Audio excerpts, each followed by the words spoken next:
আমার নবী রাহমাতুল লিল আলামিন বলেন,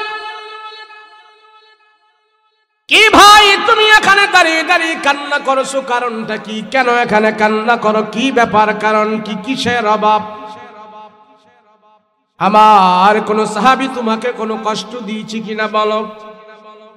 কেন এখানে কান্না করো? কারণটা কি? আমার রাসূলের দ্বারা তুমি কোনো কষ্ট পেয়েছি কিনা বলো? কেন এখানে কান্না করো? কারণটা কি? ওই জাদুঘর শুধু কান্না করতেছে, কান্না করতেছে, কান্না করে। রাহমাতুল লিল আলামিন বলে, ও ভাই কেন কান্না করো তুমি বলো, আমি রাসূল তোমার চাওয়া পাওয়া পুরো করার জন্য চেষ্টা করব, বলো।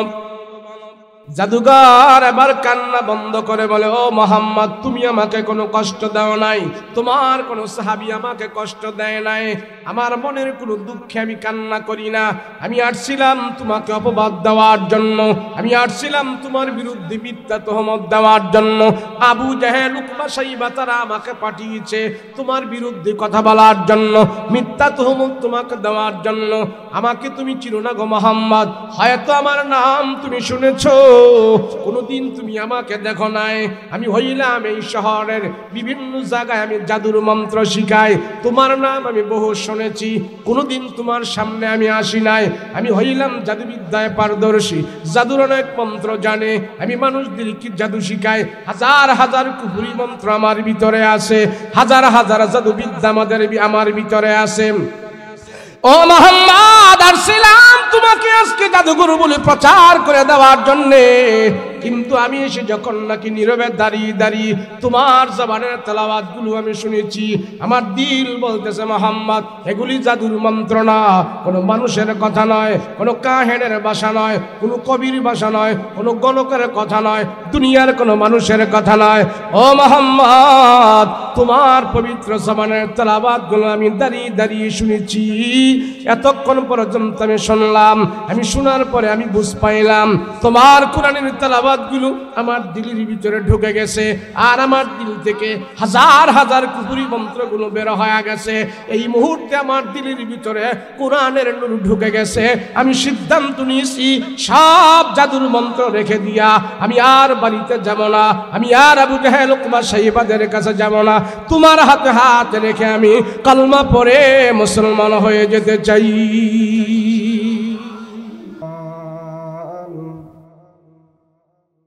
وعلمه البيان وأطعنا الإيمان وخلقنا المسلمين والمسلمات صلى الله تعالى عليه وعلى آله وأصحابه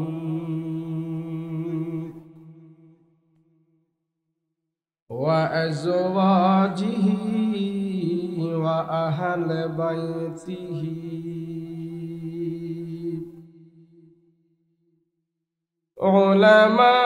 علماء أمته وفقهاء ملته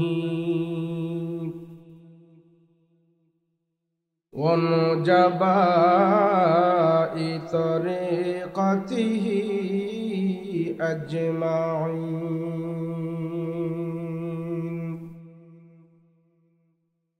الذي أرسله الله تعالى بالحق بشيرا ونذيرا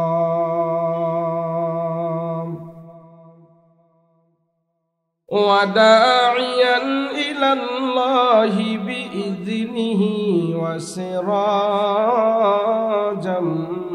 منيرا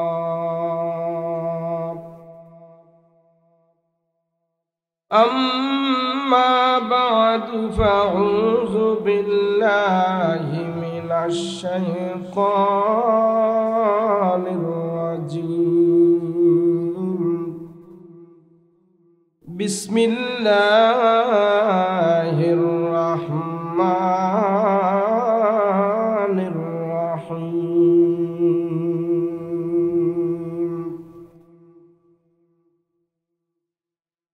بل هو قرآن مجيد في لوح محفوظ.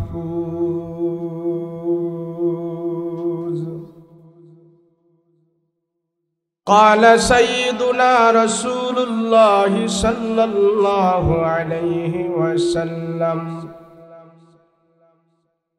المرء على دين خليله فلينظر أحدكم من يخالل، أو كما قال النبي عليه الصلاة والسلام. وقال تعالى في شان حبيبه ومحبوبه: وما أرسلناك إلا رحمة للعالمين.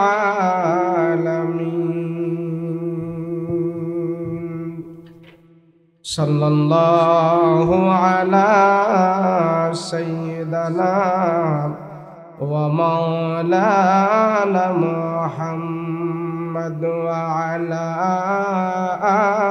آله وأصحابه أجمعين. بلغ العلا بكماله كشف الدجى بجماله حسنت جميع خصاله. صلوا عليه وآله. আলহামদুলিল্লাহ। জামিয়া ইসলামিয়া আরাবিয়া চারগ্রাম জলিলপুর মাদ্রাসার উদ্যোগে ওয়াজ দোয়ার মাহফিল, মহতরম শ্রদ্ধাভাজন সভাপতি হযরত মাওলানা আব্দুল ওয়াহাব সাহেব দামাত বরকাতুহুম, আজকের মাহফিলের যিনি প্রধান অতিথি হযরত মাওলানা তোফাজ্জল হক আজিজ সাহেব দামাত বরকাতুহুমুল আলিয়া, আরো বিভিন্ন উলামায়ে কেরাম রয়েছেন, সম্মুখ অনুপবিষ্ট দিনদার মুত্তাকি পরহেজগার ভাইয়েরা, পর্দার অন্তরালে অবস্থানরত আমার শ্রদ্ধেয় মা বোনেরা, আল্লাহ পাকের দরবারে কালেমাত শুকর আদায় করছি, দিল থেকে জবান খুলে আওয়াজ করে বলি আলহামদুলিল্লাহ। এডিতে ইকো নাই, এগুলোতে ইকো দেওয়া আছে, হালকা দিয়ে দেন। আল্লাহ যারে ভালোবাসে, পছন্দ করে, মহব্বত করে, যার উপরে আল্লাহ পাকের রহমতের দৃষ্টি আল্লাহ বারবার দান করে, আল্লাহর সেই প্রিয় বান্দাদেরকে আল্লাহ পাক নেক কাজের মধ্যে শামিল করে রাখেন। এই যে আমি আপনি এখানে বসলাম, এটা কি বদ কাজ না নেক কাজ? সবাই বলেন না। আপনারা যে বসে আছেন, এটা কি কাজ? বদ কাজ না নেক কাজ? কেমনে নেক কাজ? যতক্ষণ আপনারা এখানে বসে থাকবেন, অতক্ষণ সর্বপ্রকারের গুনাহ থেকে মুক্ত থাকবেন। আলহামদুলিল্লাহ। বলেন, ওয়াজ মাহফিলে বসলে কি গুনাহ হয়? ও না করেন না, দি গুনাহ হয়? আপনারা এখানে বসে কোনো গুনাহ করছেন? এই পিছনের হারে না করে না। বিড়ি টিড়ি খাইছেনি বসে? ওয়াজ মাহফিলে বসে কি বিড়ি টিড়ি খায়? কোন নাফরমানি করে? কিরে, আল্লাহ এবং আল্লাহর রসুলের কথা একজনে বলে আর সবাই শোনে, এই তো কাজ, তাই না? যতক্ষণ পর্যন্ত আমি আপনি বসে এখানে কোরআন হাদিসের কথা শুনব, অতক্ষণ পর্যন্ত আল্লাহর ফেরেশতারা আমার আপনার আমলনামায় কোনো গুনাহ লিখবেন। আলহামদুলিল্লাহ। যদি এই মুহূর্তে এখানে কোনো একটা লোক মারা যায়, ইন্তেকাল করে, তো আল্লাহর কাছে ফেরেশতারা যায় বলবে আপনার বান্দা গুনাহমুক্ত মজলিসে সে ইন্তেকাল করেছে, গুনাহমুক্ত পরিবেশের কারণে মরণ আমার ভালো হয়েছে। এই ভালো মৃত্যু নিয়ে আল্লাহর আদালতে যখন আমরা যাব, আল্লাহ পাক কবরের আযাবের ফেরেশতাদেরকে বলবে আমার এই বান্দাকে কবরে আযাব দিও না। ওয়াজ মাহফিলে আসলে, বসলে, বললে, শুনলে সর্বপ্রথম যে লাভটা হয় সেটা হলো বান্দা যতক্ষণ এখানে বসে থাকে সর্বপ্রকারের গুনাহ থেকে মুক্ত থাকে। আলহামদুলিল্লাহ। অনেকে বলে ওয়াজ দিয়া লাভ কি, বলে কি বলে না, কেত ওয়াজ হইতেছে লাভ কি?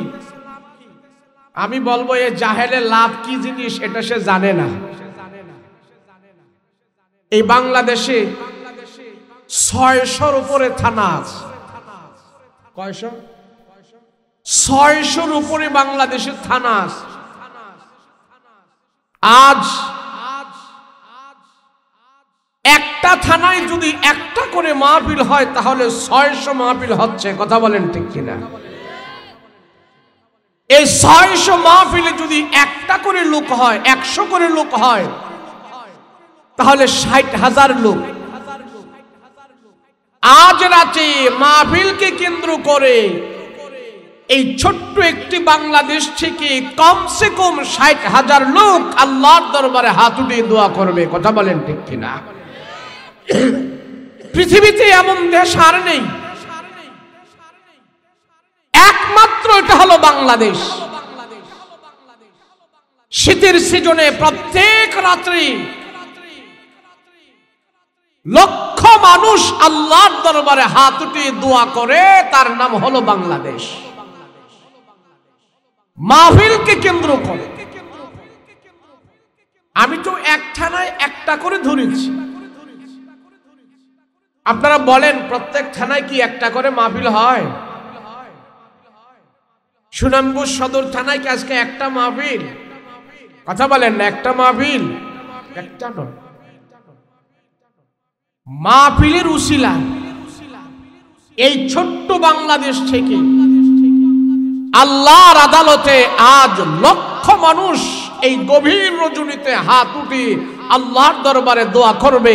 আমি মনে করি ইমানদার, তাওহীদ, কোরআন প্রিয় মানুষের, আল্লাহ প্রিয়, রসুল প্রিয় মানুষের দোয়ার কারণে এই বাংলাদেশকে এখন পর্যন্ত আল্লাহ সুজলা সবলা সুন্দর রেখেছে। কথা বলেন ঠিক কিনা? ঠিকই 1500 বছর আগেই তো আবু জাহেল, উকবা, শাইবা, আবু লাহাব, ওলীদ ইবনে মুগীরা, উতাইবা, বিশাল বড় বড় কাফেররা চেয়েছিল কোরআনকে শেষ করে দেওয়ার জন্য, ইসলামকে শেষ করে দিবে। এই প্রতিজ্ঞা নিয়ে তারা 1500 বছর আগ থেকেই তাদের যত শক্তি ছিল সব শক্তি ব্যয় করেছে, সব নির্যাতন তারা করেছে। এরপরও আল্লাহ পাক আরব দেশ থেকে ইসলামের বিজয় বন্ধ করতে পারে নাই। পারে নাই। সেই সুদূর আরব থেকে আল্লাহ পাক সুনামগঞ্জ পর্যন্ত আল্লাহ কোরআন পৌঁছায় দিয়েছেন। কথা বলেন ঠিক কিনা? এখন সমস্যাটা কি জানেন? সমস্যাটা হইল আমাদের মনোবল অনেক দুর্বল। আমরা মনে করি হুজুর আমরা গরিব মানুষ, আমরা সুনামগঞ্জে হাওরে বাস করি, আমাদের কি এত শক্তি আছে? আচ্ছা বলেন, আপনি কি বেলালের থেকে বেশি গরিব? কথা কয় না?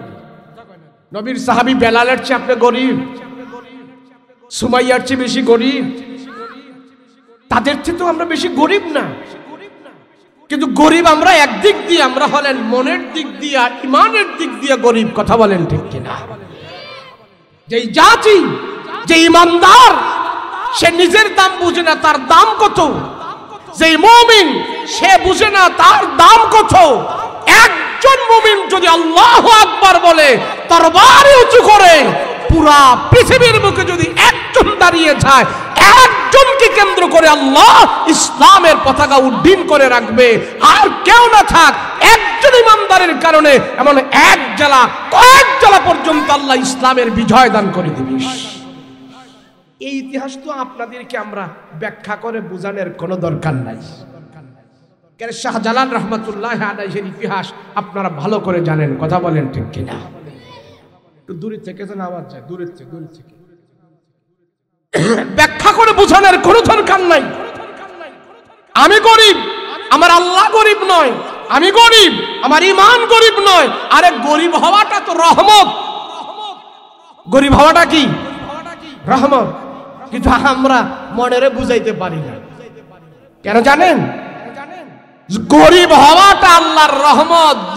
গরিব যে গরিব, তার ভিতরে যদি শুধু দুইটা আমল থাকে, কয়টা আমল? কথা বলেন, কয়টা? দুইটা আমল। এক হইল ঈমান, আর এক হইল নেক আমল। এই দুইটা জিনিস যার ভিতরে থাকবে, সে যত গরিব হবে, এই দুই জিনিস নিয়ে কবরে যাওয়ার পর আল্লাহ ধনীর 500 বছর আগে তার জান্নাতের মেহমান বানিয়ে দিবে। কয়শো বছর? 500 বছর।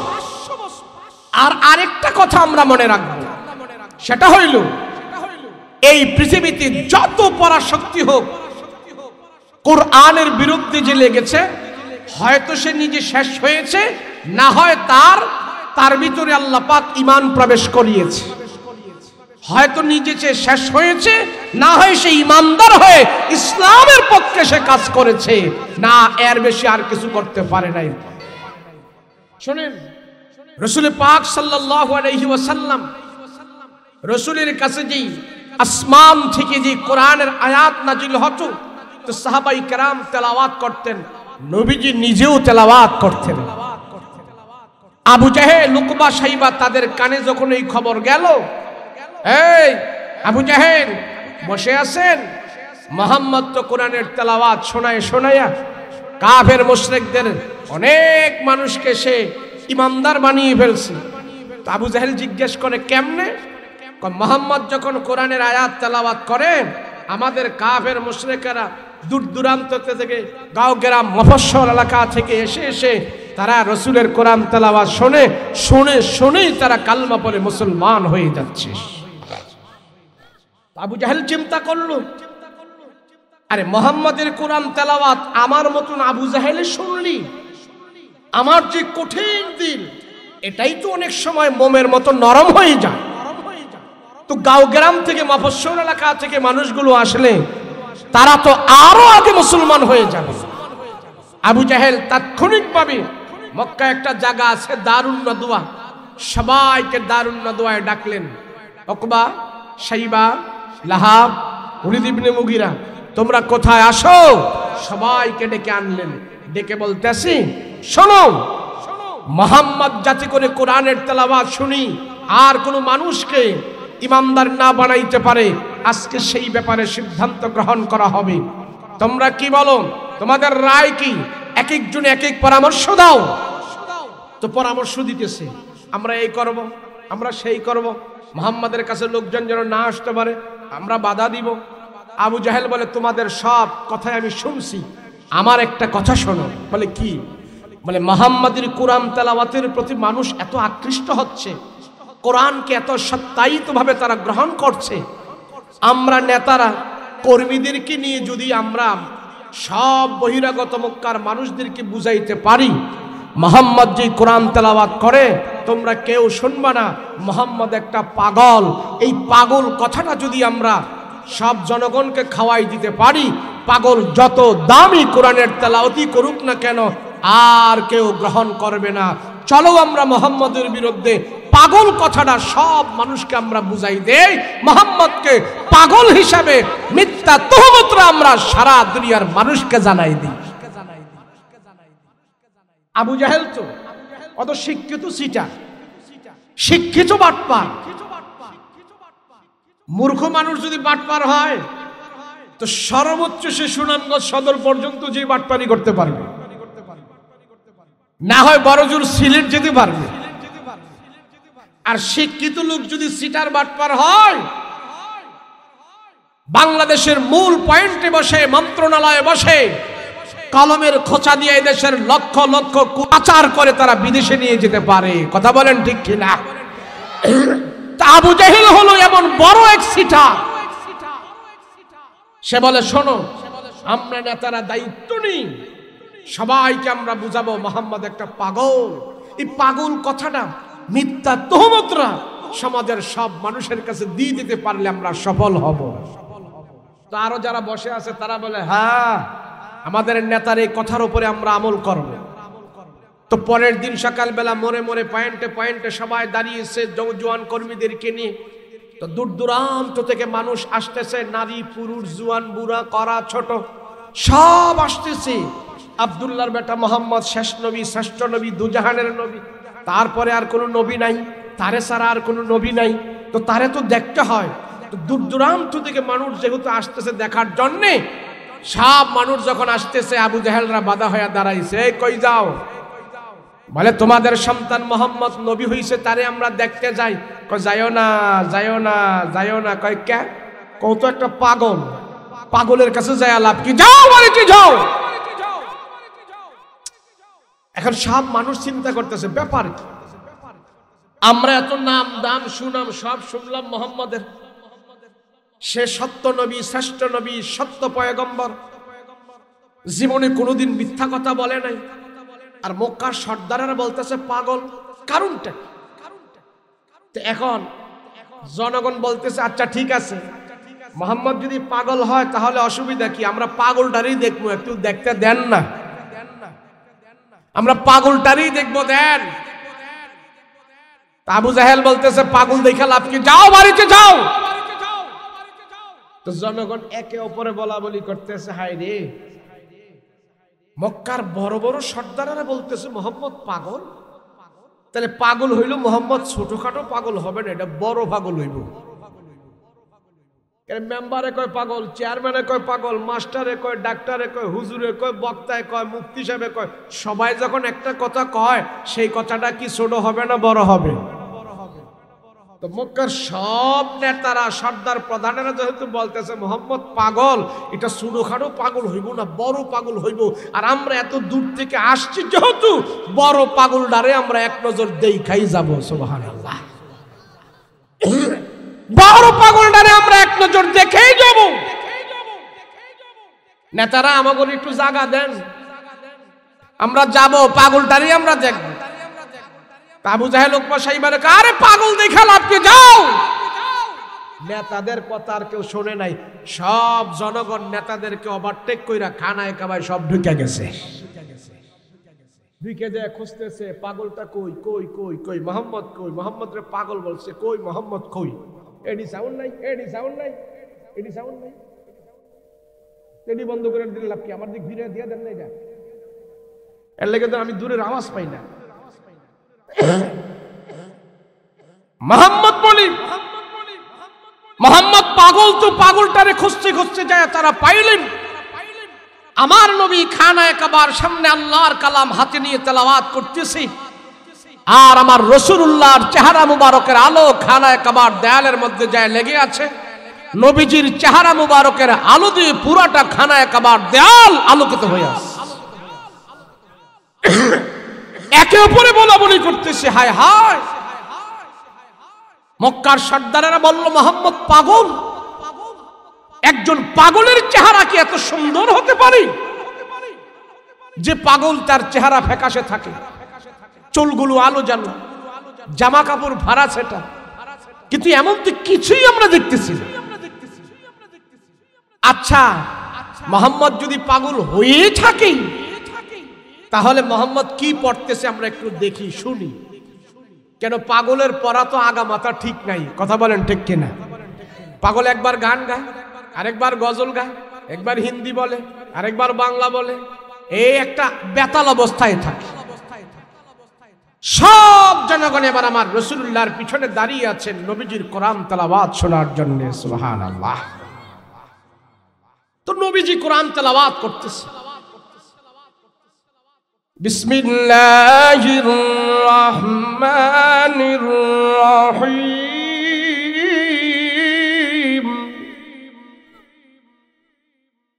আর রহমানু আল্লামাল কুরআন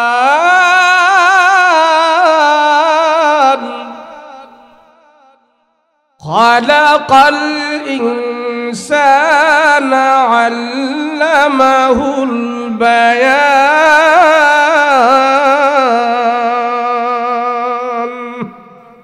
কোরআন তেলাওয়াত করতেছে, সব জনগণ আমার রাসূলুল্লাহর পিছনে দাঁড়িয়ে যখন রাসূলের কোরআন তেলাওয়াত গুলো শুনল, এক বাক্যে তারা জবাব দিল, না, এই সুন্দর চেহারার মানুষ, এত সুন্দর কোরআনের তেলাওয়াত, মাধুর্যপূর্ণ কথা, সাহিত্যিকপূর্ণ কথা, এত অর্থবোধক কথা না কখনো পাগলের জবান থেকে বের হতে পারে না। আমরা সত্য রাসূল পেয়েছি, ও মুহাম্মদ তোমার হাতে হাত রেখে কালেমা পড়ে আমরা মুসলমান হয়ে যেতে চাই। আবু জাহেলের মাথা আরো গরম হয়েছে। হায় হায়, পাগল কইলাম, পাগল কথাটা সমাজের কেউ খাইল না। আমরা নেতাদের কথা কেউ খাইল না। আমরা নেতারা যাই সিটার আর বাটপার, মিথ্যা কথা বলছি, জনগণ বুঝে ফেলছি। কথা বলেন ঠিক কিনা? এবার আবু জাহেল সবাইরে বলল, শোনো, আমাদের কথায় যেহেতু কাজ হয়নি, এখন আমরা দালাল ভাড়া করে এরপরে মুহাম্মদের বিরুদ্ধে আমরা কথা বলাবো। কি ভাড়া করে? কথা কন না, কি ভাড়া করে? এই বাংলাদেশের ভিতরও দালাল আছে। দেশ ধ্বংস হয়ে যাক, ইসলাম ধ্বংস হয়ে যাক, সে কিছু ইহুদি মুশরিকদের থেকে কিছু পয়সা পাতি পাইলেই চলে, তার দালালি করা শুরু করে, সে দালালি করতে থাকে। আর দেশ ধ্বংস হয়ে গেছে, ইসলাম ধ্বংস হয়ে গেছে, তাতে কোনো সমস্যা নাই, এর নাম হলো দালাল। কথা বলেন ঠিক কিনা? আমাদের দেশে বলে গরু মইরা যাক, খাল ভাইলেই চলে। আপনাদের দেশে কি বলে? ঋষি আছে না? ঋষি ছিলেন ঋষি। আমাদের দেশে কিছু বজ্জাত ঋষি আছে, গৃহস্থের গরুর মুখে বিষ ঢুকাইয়া গরু মইরা ফেলছে। গরু যখন মইরা গেছে, মালিকে তো গরু নিয়ে ফালাই দিচ্ছে। ওই ঋষি যায় খাল ছোলাইয়া ওই খাল নিয়ে 200 টাকা বিক্রি করছে। ওই 200 টাকা খাল বিক্রি করে সেই খুশি। গৃহস্থের জন্য গরু মইরা গেছে, এর জন্য তার কোনো দুঃখ নাই, 200 টাকার খাল পাইলেই খুশি, এর নাম হইল দালাল। দেশ ধ্বংস হয়ে যাক, সে কিছু পাইলেই খুশি। কথা বলেন ঠিক কিনা? এমন দালাল বহুত ছিল। আবু জাহেল বলল, শোনো, আমাদের কথায় তো কাজ হয় নাই, চলো একটা দালাল ভাড়া করি আমরা। কি দালাল? কি দালাল? আবু জাহেল দালাল ভাড়া করছে। তখনকার জামানায় সবচেয়ে বড় এক কালো, লম্বা, মোটা, বিশাল বড় দেহ বডিওয়ালা একজন জাদুঘর ছিলেন। হাদিসে আসছে জিমাত নামক জাদুঘর, বাংলায় যাকে বলা হয় জামাত নামক জাদুঘর। আবু জাহেল তারে ভাড়া করে আনছে, বলতেছে, শোনো, তুমি যদি মুহাম্মদের বিরুদ্ধে, মুহাম্মদ যে কোরআন তেলাওয়াত করে সেই কোরআন তেলাওয়াতের বিরুদ্ধে তুমি যদি কিছু কথা বলতে পারো, সব মানুষকে তুমি যদি বলো মুহাম্মদের এই কোরআন তেলাওয়াত এগুলি সব জাদুর মন্ত্র, তাহলে তোমার কথা জনগণ বিশ্বাস করবে। আমাদের কথার জনগণ বিশ্বাস করে না, তোমাকে আনছে শুধু এই কথা বলার জন্য। শুধু বলবা মুহাম্মদের কোরআন তেলাওয়াত এগুলি সব জাদুর মন্ত্র, পারবে বলতে? তো দালাল, তো দালাল। আবু জাহেল বলছে, দিনার, দিরহাম, আশরাফি মুদ্রা তোমার সব দেওয়া হবে, তুমি খায়া দায়া তোমার নাতিপুতি সব খেতে পারবে। পারবে বলতে?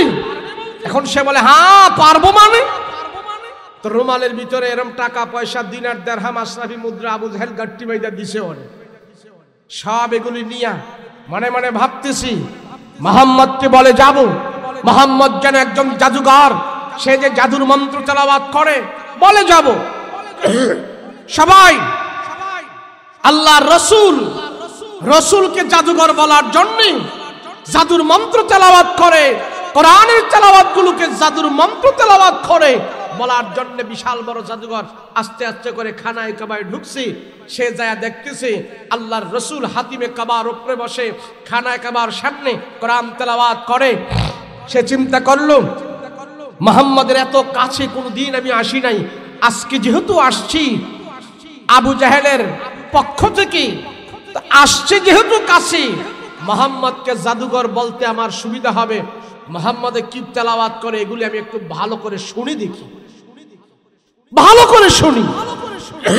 আস্তে আস্তে করে আমার রসুলের কাছে গেলেন। তো কাছে যে সে রসুলের পিছনে দাঁড়িয়ে আছে, লম্বা কালো বিশাল বড় হাস্তি, তো রসুলের পিছনে দাঁড়িয়ে আছে আর নবীজি আল্লাহর কালাম তেলাওয়াত করতেছে। সে দীর্ঘক্ষণ পর্যন্ত কোরআনে কারীমের তেলাওয়াত শুনলো আর মনে মনে ভাবলো মুহাম্মদ কি কোরআনের তেলাওয়াত শোনার পর তারে জাদুঘর বলতে আমার সুবিধা হবে। তো রসুলের পিছনে যখন দাঁড়িয়ে আছে, নবীজি দীর্ঘক্ষণ পরে কোরআন তেলাওয়াত বন্ধ করে পিছনে তাকাইলেন। রসুল দেখতেছেন পিছনে লম্বা একটা লোক দাঁড়ানো আছে। আল্লাহর রসুল তার চেহারার দিকে তাকিয়ে দেখে তার চেহারা তাকায় দেখতেছে নবীজি তার দুইটা চোখ থেকে পানি গড়গড় করে পড়তেছে, তার দাড়িগুলো ভিজে গেছে, মুখটা ভাসায় ফেলছে। আল্লাহর রসুল তারা জিজ্ঞেস করলো, ও ভাই তুমি এখানে কোত্থেকে আসলা, কেন এখানে কান্না করতেছো, কারণটা কি? আমার নবী রাহমাতুল লিল আলামিন বলেন, কি ভাই তুমি এখানে দাঁড়িয়ে দাঁড়িয়ে কান্না করছো, কারণটা কি? কেন এখানে কান্না করো, কি ব্যাপার, কারণ কি, কিসের অভাব? আমার কোন সাহাবী তোমাকে কোনো কষ্ট দিয়েছি কিনা বলো, কেন এখানে কান্না করো, কারণটা কি? আমার রাসূলের দ্বারা তুমি কোনো কষ্ট পেয়েছি কিনা বলো, কেন এখানে কান্না করো, কারণটা কি?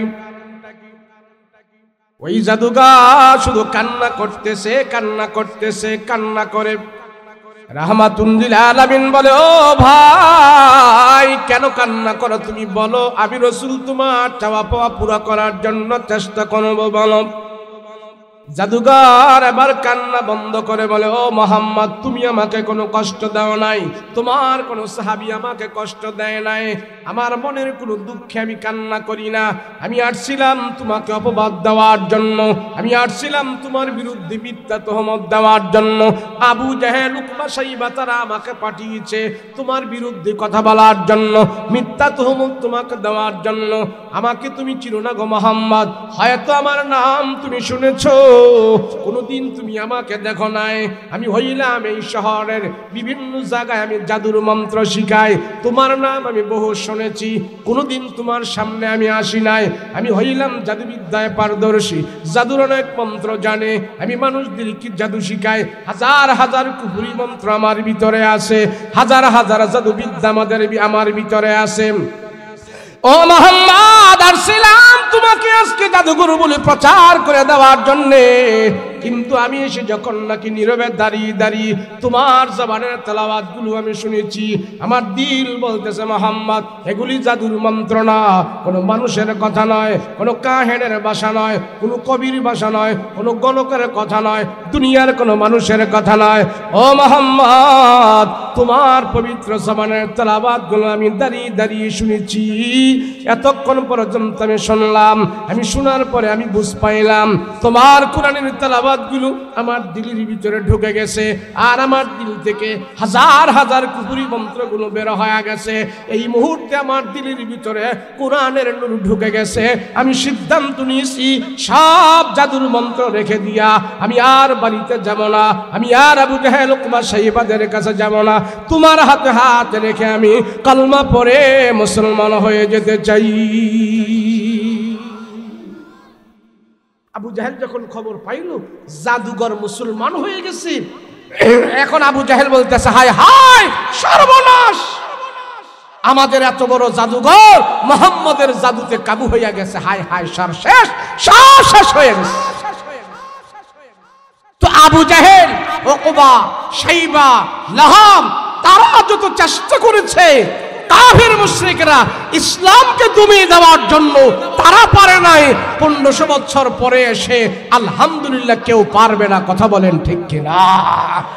আমাদের মনোবল আমরা দুর্বল করব না।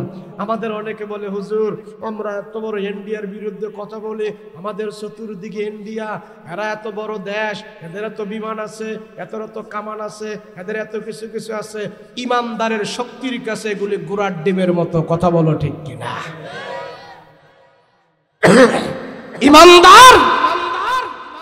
ইমানদার কিভাবে ইমানের পাওয়ার দিয়ে পুরো পৃথিবীর সাথে লড়তে পারবে, সেই ব্যাপারে কোরআনে বহুত আলোচনা আছে। রাসূল নবীজির কাছে এক গরীব সাহাবী এত সুন্দর কোরআন তেলাওয়াত করত, তার মাথাটা এমন বড় ছিল, শরীরটা হ্যাংলা পাতলা ছিল। মুফাসসিরিনে কেরাম লেখেন তার নাম হলেন আব্দুল্লাহ ইবনে মাসউদ। নাম কি? আব্দুল্লাহ ইবনে মাসউদ। কিন্তু শরীরের গোস্ত কম ছিল, কিন্তু কোরআন তেলাওয়াত খুব সুন্দর ছিল। আব্দুল্লাহ ইবনে মাসউদ গরিব মানুষ, একেবারে গরিব হতদরিদ্র, কিন্তু কোরআন তেলাওয়াত খুব সুন্দর। তো সেই খানায়ে কাবার পাশে বসে আল্লাহ রসুলের উপরে যেই কোরআন নাজিল হয়েছে, যে আয়াতগুলো নাজিল হয়, খানায়ে কাবার পাশে বসে কোরআন তেলাওয়াত করে, আর মানুষ তার কোরআন তেলাওয়াত শ্রবণ করে। কোরআনের তেলাওয়াত আরব দেশেরা যত খারাপ হোক, যাই হোক, কোরআনের তেলাওয়াতের আওয়াজ যখন পায় এরা আলাদা একটা মজা পায়। তো আব্দুল্লাহ ইবনে মাসউদ গরিব মানুষ, খানায়ে কাবার সামনে কোরআন তেলাওয়াত করে, সব মানুষ এসে তার কোরআন তেলাওয়াত শুনতেছে।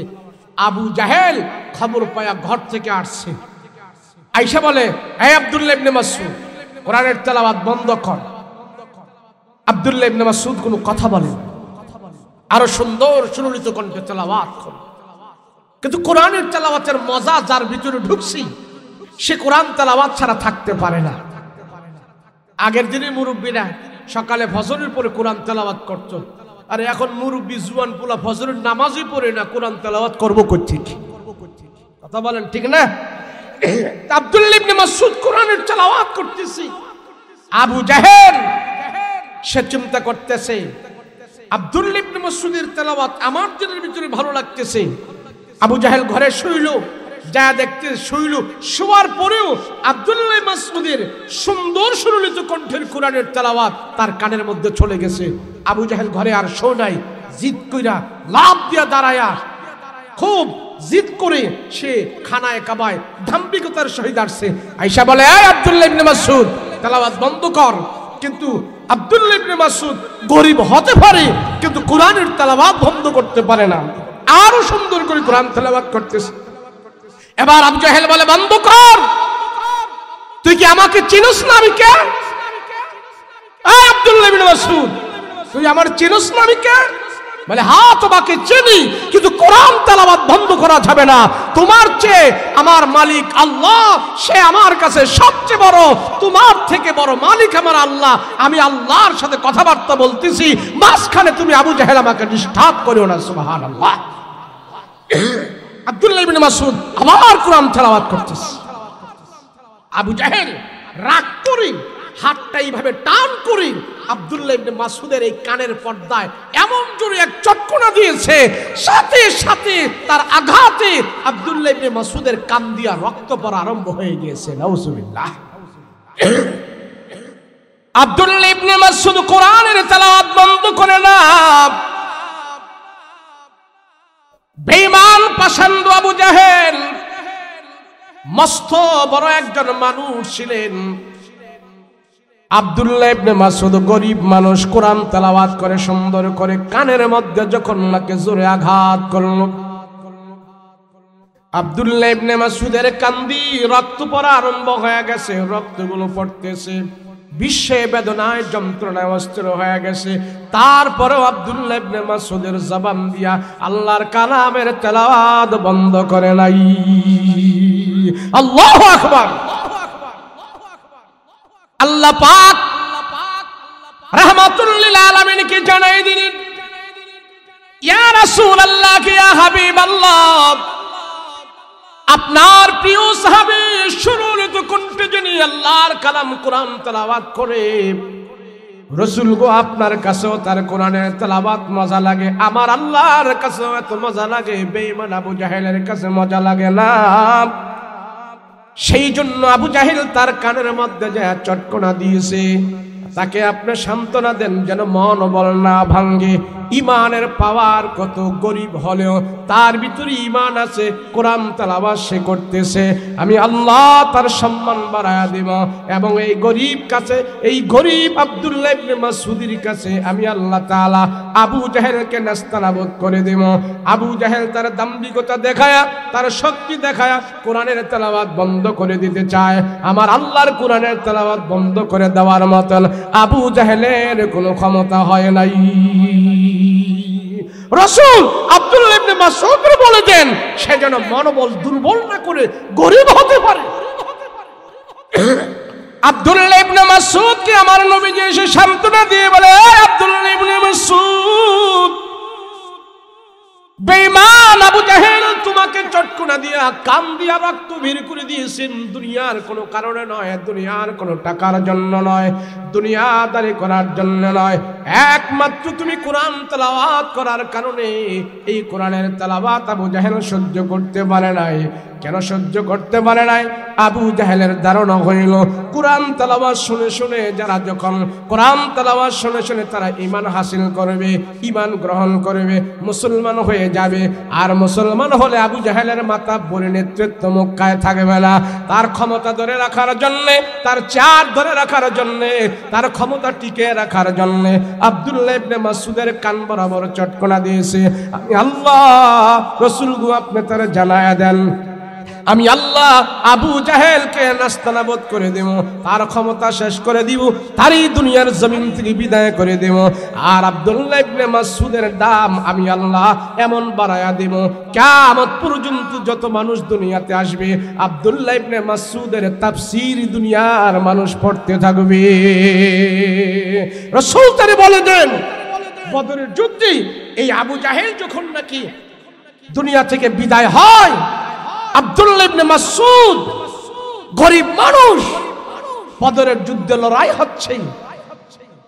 হচ্ছে, দুইজন ছোট ছোট বাচ্চা যায় আবু জাহেলকে ধরাশায়ী করে, পাওয়ার সুপ্রিম পাওয়ার মুক্কার আবু জাহেলের।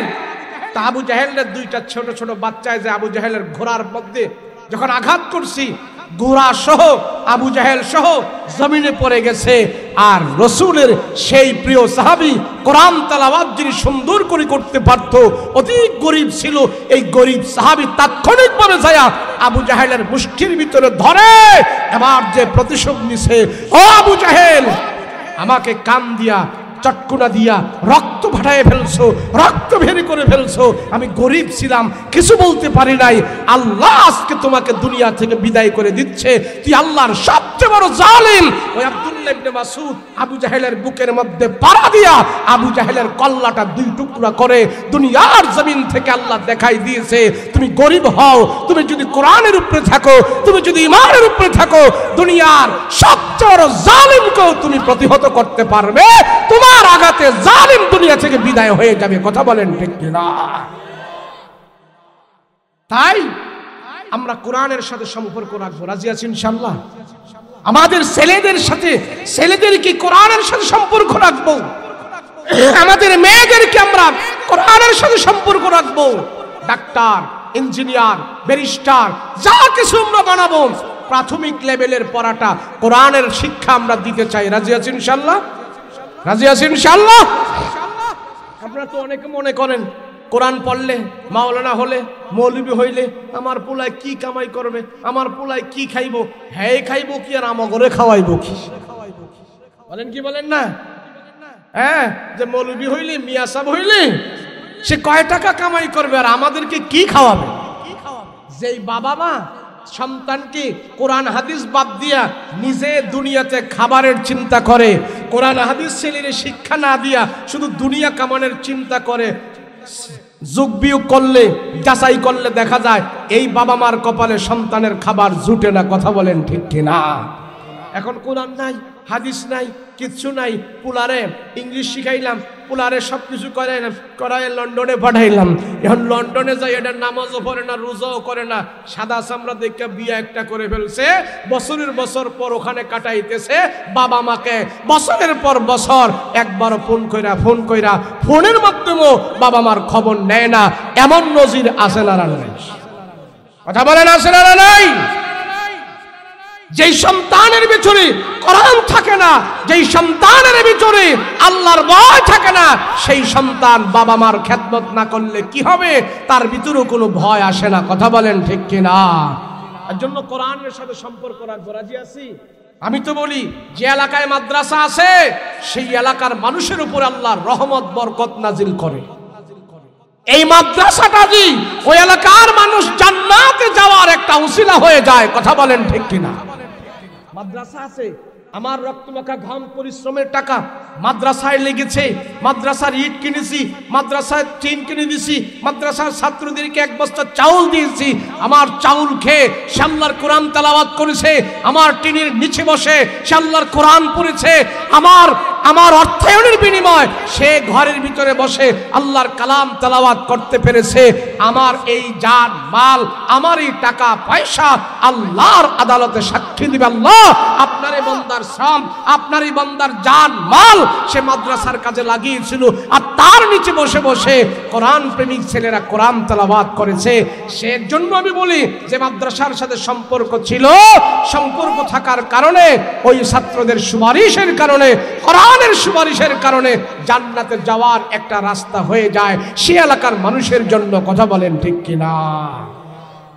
আপনারা মনে করেন যে মাদ্রাসা হলে, আরে বাবা বর্তমানে বাংলাদেশে হাজার হাজার মাদ্রাসা হওয়ার কারণে একটা মাদ্রাসা যদি 5 জন করেও ছাত্র হয়, 10 জন করেও ছাত্র হয়, বাংলাদেশে বর্তমানে মাদ্রাসায় যারা শিক্ষা দিতেছে সব শিক্ষার উপরে এখন মাদ্রাসার শিক্ষাওয়ালারা যদি যাচাই করি, মাদ্রাসার প্রতিষ্ঠানে সবচেয়ে বেশি শিক্ষা হচ্ছে। আপনাদের সুনামগঞ্জ শহরের কয়টা মাদ্রাসা আছে?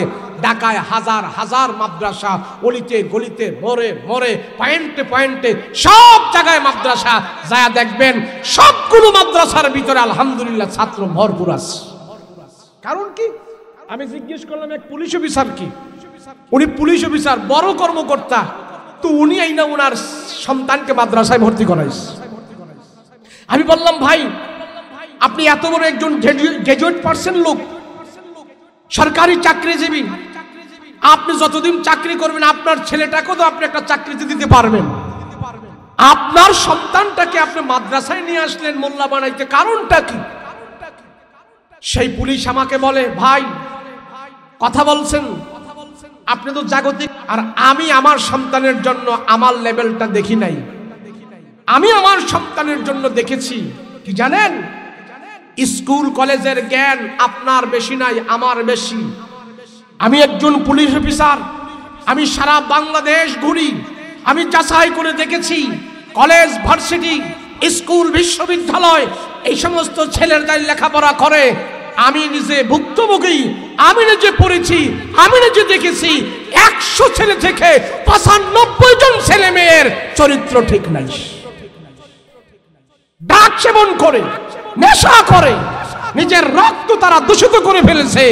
আমি সিদ্ধান্ত নিয়েছি, আমি আর আমার বিবি দুইজনে বসে আমরা সিদ্ধান্ত নিয়েছি মাদ্রাসায় যদি পড়াইতে পারি, ছেলেটারে যদি হাফেজ বানাই, ছেলেটারে যদি আলেম বানাই, আমার প্রেরণে ধরলো সে কিছুই করতে না পারে, আমি তার জন্য সব করে যাব। আমি এই গ্রান্টটা দিতে পারি মাদ্রাসার এই ছেলেটা কোনোদিন তার রক্ত বেহালালি হবে না, রক্ত দূষিত হবে না। আমার সন্তানের রক্ত যদি পবিত্র রাখতে চাই তাহলে মাদ্রাসার শিক্ষা ছাড়া কোনো বিকল্প ব্যবস্থা নাই। একজন পুলিশ অফিসারের ভাষ্য, পুলিশ অফিসার ঢাকা শহরে খুঁজলে দেখবেন 30,000 টাকা করে সন্তানকে মাদ্রাসায় দিয়ে প্রতি মাসে 30,000 টাকা দিয়ে সন্তানকে পড়ায়। এমনও মাদ্রাসা আছে ঢাকায় 60,000 65,000 টাকা ভর্তির টাকা নেই, 60,000 টাকা দিয়ে তার সন্তানকে প্রতি মাসে খরচ করে মাদ্রাসায় পড়াইতেছে। আমি অনেক সময় আশ্চর্য হই যাই, 30,000 টাকা প্রত্যেক মাসে তার খাবারের খরচ দেয়, তার থাকা খাওয়ার খরচ দেয়, আর এই খরচ দিয়ে কোন হুজুরে পড়ায়? তো হুজুরে তো 30,000 বেতনও পায় না, পড়ায় কারা? এটা খুঁজলে দেখা যায় পুলিশ অফিসার, প্রকৌশলী, ইঞ্জিনিয়ার, ডাক্তার তারা এনে তাদের সন্তানদেরকে মাদ্রাসায় ভর্তি করায় দিচ্ছে। খবর নিলাম কি কারণ? কি বলে? কারণ হলো হুজুর আমরা দেখেছি আমার সন্তানের চরিত্র যদি ঠিক রাখতে চাই, আমার সন্তানকে যদি আদর্শবান বানাইতে চাই, শিক্ষার থেকে আরো বেশি জরুরি হলো আমার সন্তান যেন চরিত্রবান হয়। শিক্ষার থেকে আরো বেশি জরুরি হইল আমার সন্তানের রক্ত যেন হালাল হয়।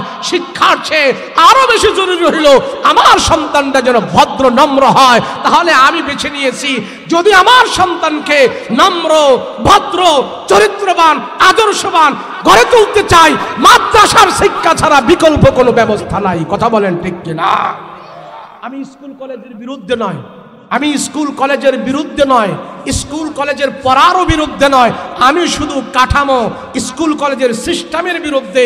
স্কুল কলেজে যেইভাবে ধরস দেওয়া হচ্ছে, যেইভাবে মুসলমানদের ছেলে মেয়েদেরকে স্কুল কলেজে শিক্ষা দেওয়া হচ্ছে, এই শিক্ষার বিরুদ্ধে, এই তরতিবের বিরুদ্ধে কথা বলেন ঠিক কিনা?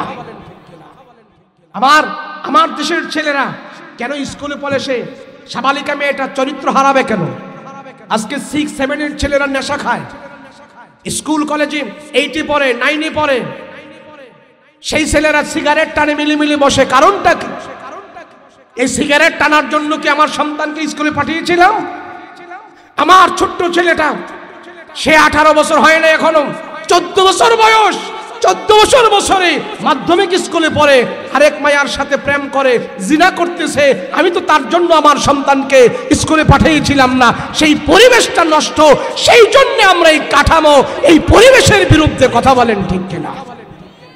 এর জন্য যারা এখন সন্তানকে নিয়ে বিবেক করে, যারা সন্তানকে নিয়ে এখন চিন্তা ভাবনা করে, সন্তানের দ্বারা সে জান্নাত পর্যন্ত পৌঁছতে চায়, এমন বিবেকবান মানুষের ছেলেদেরকে মাদ্রাসায় লক্ষ লক্ষ টাকা খরচ করে, ঢাকা শহরে হাজার হাজার এমন আছে তারা মাদ্রাসায় পড়াইতেছে, একমাত্রই তার সন্তান যেন নেশাখোর না হয়, তার সন্তান যেন জিনাখোর না হয়, তার সন্তানের রক্ত যেন হালাল থাকে, পিওর থাকে। সেই জন্য মানুষ আজকে হাজার হাজার টাকা খরচ করে মাদ্রাসায় এনে ভর্তি করাইতেছে। কথা বলেন ঠিক কিনা? আপনারা যদি আমার কথা বিশ্বাস না করেন, আমি বহুত প্রমাণ দেখাইতে পারবো, আপনারা আসেন। কারণ কি?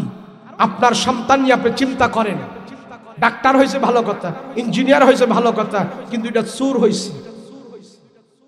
কেন চোর হইল? সে চুরি করলে কি পাপ, আল্লাহর আদালতে জবাবদিহি করতে হবে, সেই জ্ঞান সে পায় নাই। আমার দেশের মন্ত্রণালয় গুরুত্বপূর্ণ জায়গায় বসে বসে যে সমস্ত ছেলেরা দায়িত্ব আদায় করে, তারা কি মাদ্রাসার না স্কুলের? কথা বলেন না কেন? স্কুলের জেনারেল শিক্ষায় শিক্ষিত একটা বাবা মা তার সন্তানকে গ্রাজুয়েট পার্সেন্ট, হাই কোয়ালিফিকেশন, উচ্চ পদের শিক্ষা তারা দিয়েছে, মন্ত্রণালয় বসে চুরি করার জন্য? চুরি করার জন্য পড়ছিল? পড়াইছিল না। আমার ছেলে বিশাল বড় একটা শিক্ষিত হবে, আমার ছেলে একজন সম্মানিত অফিসার হবে, আমার ছেলে একজন ভালো নম্র ভদ্র হবে, আমার ছেলে হাই লেভেলের ডিগ্রি অর্জন করে সমাজের মানুষকে আলোর মুখ দেখাবে, সমাজের মানুষকে ভালো ভালো কথা বলবে, নম্র ভদ্র কথা বলবে। কিন্তু আমার ছেলেটা তো সেখানে নম্র ভদ্র পরিবেশ পায় নাই, সে নেশা করছে, ড্রাগ সেবন করছে, সে তো একজন চরিত্রহীন হয়েছে। আর এই চরিত্রহীন লোকটা যদি রাষ্ট্রের গুরুত্বপূর্ণ পদে বসে, সে চুরি করবে না তো কি করবে? কথা বলেন ঠিক কিনা? এই জন্য ভাই, বর্তমান সময়ে মাদ্রাসাগুলো আমাদের জন্য বহুত জরুরি দরকার, বহুত জরুরি দরকার। ইনশাআল্লাহ আপনারা আরো দেখতে পাবেন মাদ্রাসার শিক্ষার ভিতরে, সিলেবাসের ভিতরে প্রাথমিক লেভেলের যত মাদ্রাসাগুলো আছে, প্রত্যেকটা মাদ্রাসার ভিতরে 4 ধরনের শিক্ষা আছে। কয় ধরনের? ধরে বলেন না কয় ধরনের? বাংলা, অঙ্ক, ইংরেজি, আরবি।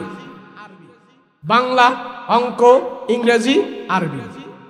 মাদ্রাসার ছেলেরা যেইভাবে বাংলা, অঙ্ক, ইংরেজি, আরবি পড়ে, আমি চ্যালেঞ্জ করে বলছি, আপনি বাংলাদেশের যত কিন্ডারগার্টেন, কেজি স্কুল আছে, যত প্রাইমারি স্কুল আছে, আমি এটার প্রমাণ, আপনি তাদের সাথে পরীক্ষা দেওয়ান, মাদ্রাসার ছেলেগুলো 1 থেকে যতজনে দিবে ততজনে 1 থেকে অতজন পর্যন্ত প্রথম লেভেলে আসবে। মাদ্রাসার ভিতরে যেইভাবে নুরানির শিক্ষাটা দেওয়া হয়, আজ পর্যন্ত কোনো প্রাইমারি স্কুলে সেইভাবে শিক্ষা দেওয়া হয় না। মাদ্রাসার ভিতরে যেইভাবে হাতে কলমে আপনার ইংরেজি শিক্ষার ক্লাস আছে, হাতের লেখা এবং বাংলা লেখার যেই ক্লাস আছে, লেখার উপরে যেটা গুরুত্ব দিই, ছাত্রদের উপরে ক্লাস আছে, স্কুল কলেজে সেই গুরুত্বপূর্ণ ক্লাস নেই। আমি চ্যালেঞ্জ। আর আমার দেশের স্কুল কলেজের ছেলেদের যেন নৈতিক চরিত্রের অবক্ষয় হয়, তারা যেন নষ্ট হয়ে যায়, তারা যেন নেশাখোর হয়। উপার থেকে, ওই বাংলা থেকে, ইন্ডিয়া থেকে, ইন্ডিয়ার ইন্ডিয়ার দালালেরা আমার দেশের শিক্ষা প্রতিষ্ঠানগুলোকে নষ্ট করে দিচ্ছে। এই কথা আমরা বহুত আগে বলে আসছি, বহুত আগ থেকে বলে আসছি আমরা, কিন্তু এতদিন এসে আমার দেশের জাতির হুঁশ হয়েছে। তাই মাদ্রাসাগুলো আপনারা ধরে রাখবেন। রাজি আছেন ইনশাআল্লাহ? রাজি আছেন ইনশাআল্লাহ? মাদ্রাসা জিন্দা রাখতে হবে। রাজি আছেন? কেমনে? এই লোকগুলো উঠলো কে? আসলে যারা বসছেন একজন উঠবেন না, যান। আমি যে কথাগুলো বললাম এটা মাদ্রাসা হইব। এখন এখানে মাদ্রাসা আছে, এখন নতুন ভাবে ভিত্তি স্থাপন করেছেন। প্রত্যেকটা মানুষ মাদ্রাসার সাথে জড়িত থাকবেন। আমি শুধু কথাগুলো এই জন্য বললাম, মাদ্রাসা নিয়ে অনেকে জানে না, অনেক কিছু মন্তব্য করে, বিদ্রুপ আচরণ করে। ও গাদা, তার জ্ঞান নেই। আমি ক্ষুদ্র বয়সে সারা বাংলাদেশ ঘুরেছি, বাংলাদেশের বাইরেও আমি 4-5টা রাষ্ট্রে গিয়েছি। আমার অভিজ্ঞতায় আমি দেখেছি মাদ্রাসা মসজিদের সাথে সম্পর্ক রেখে, কোরআনের সাথে সম্পর্ক রেখে জান মাল দিয়ে একজন মানুষও দুনিয়াতে নিঃস্ব হয় নাই, দুনিয়াতে অপমান হয় নাই। অথচ আল্লাহ আরো জানে মালে তাদেরকে বরকত দিয়েছে। বিঘা 33% হয় আমাদের ওখানে 1 বিঘা। তো বাজার বাড়ি মাদ্রাসা আমার একসাথে। এই 33% 1 বিঘা জায়গা বাজারের সাথে জায়গা, বর্তমান সময় 2 কোটি টাকার উপরে সেই জায়গার দাম। 43 বছর আগে এই জায়গা যখন আমার বাবা মাদ্রাসার নামে অক্ষ করে দেয়, আমার আত্মীয় স্বজন সব আমার বাবাকে বাধা দিয়েছে, দিও না এই জায়গা। কে? আমার বড় চাচা বাধা দিল, আমার জেঠা বাধা দিস, আমার নানার বাড়ির আত্মীয় স্বজন বাধা দিস, এই জায়গা মাদ্রাসায় দিও না। বলে কারণ কি? আমার বাবা বলতেছে এদেরকে, কারণ কি? এই জমিটা উর্বর জমি, এটা অনেক দামি জমি, বাজারের পাশে জমি, এটা তোমার ছেলে মেয়ের রিজিক, এটা দিও না।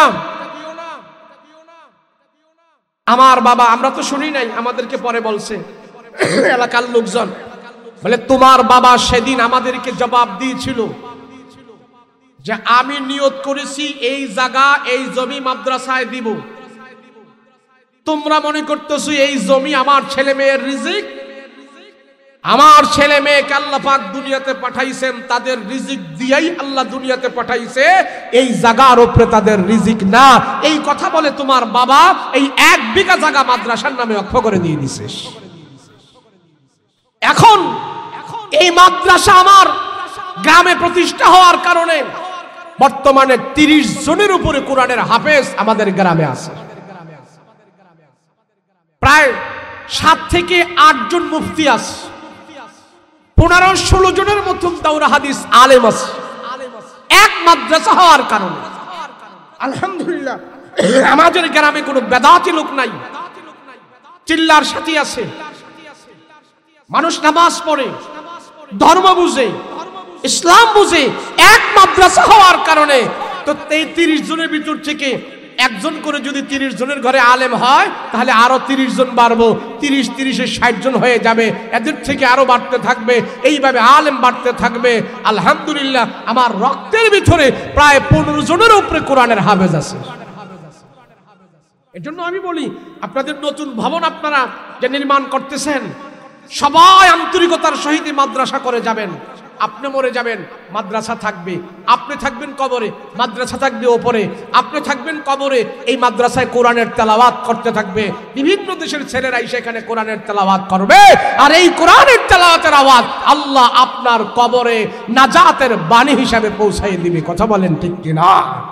এজন্য আমি বলি, মাদ্রাসা যেই গ্রামে আছে ওই গ্রামের লোকদের জন্য আল্লাহর পক্ষ থেকে বিশেষ এক রহমতের ঘর আল্লাহ পাক দান করে। রাতের 4টা বাজে গেলেও দেখবেন কোরআনের তেলাওয়াত, 5টা বাজে গেলে দেখবেন সেখানে কোরআনের তেলাওয়াত, রাতের 10টায় দেখবেন কোরআনের তেলাওয়াত। আর এই মাদ্রাসায় যারা পড়ে, হেফজখানায় পড়ে, রাত্রে ঘুমায়া 12টায় 1টা বাজেও যায় দেখবেন সে ঘুমের ভিতরে কোরআনের তেলাওয়াত করতেছেন। সুবহানাল্লাহ। তাহলে এই মাদ্রাসা আমরা জিন্দা রাখবো। রাজি আছি ইনশাআল্লাহ? আমার রক্ত মাখা ঘাম পরিশ্রমের টাকা দিই আমি আল্লাহকে খুশি করার জন্য বলবো, মালিক আমার তো এত আমল নাই, আমার তো এত কিছু নাই, তবে আমি তোমার মাদ্রাসার ঘরের সাথে একটু সম্পর্ক রেখে গেলাম। এই কোরআনের সাথে সম্পর্ক আছে কার জানেন? কোরআনের গিলাপ আছে না? গিলাপ, এই কাপড় দিয়ে গিলাপ বানায় না, কি বলে আপনাদের দেশে? হ্যাঁ, বস্তনি বলে। হ্যাঁ, কোরআনের বস্তনি আছে না? এই কাপড়ের দাম কত? বেশি দাম, কিন্তু কোরআনের সাথে এটার লেগে থাকার কারণে কেউ যদি পা লেগে ফেলে কি করে? সালাম করে। কোরআনের সাথে লাগার কারণে সালাম করে, তার দাম বেড়ে গেছে। তো কাপড়ের চাইতে আমার দাম বেশি। আমিও যদি কোরআনের সাথে সম্পর্ক রাখি, কোরআনের ঘরের সাথে সম্পর্ক রাখি, আল্লাহ পাক আমারও দাম বাড়াবে, আমারও দাম বাড়িয়ে আল্লাহ আমার আপনার জন্য জান্নাতের 8টা দরজা আল্লাহ খুলে রাখবেন। সুবহানাল্লাহ। এর জন্য কোরআনের সাথে সম্মান, কোরআনের সাথে দাম আমরা রাখতে চাই, কোরআনের সাথে সম্পর্ক রাখতে চাই। আল্লাহ তুমি কবুল করো, বলেন আমিন। সংক্ষিপ্ত সময়ে, একবারে সংক্ষিপ্ত সময়ে যদি দাম রাখতে চাই, মাদ্রাসার ভিত্তি স্থাপন হবে, ভিত্তি স্থাপন হবে অল্প সময়ের ভিতরে। হ্যাঁ, এই সোমবারে মাশাআল্লাহ আমি বুঝতে পেরেছি আপনারা সবাই মন মানসিকতা ভালো।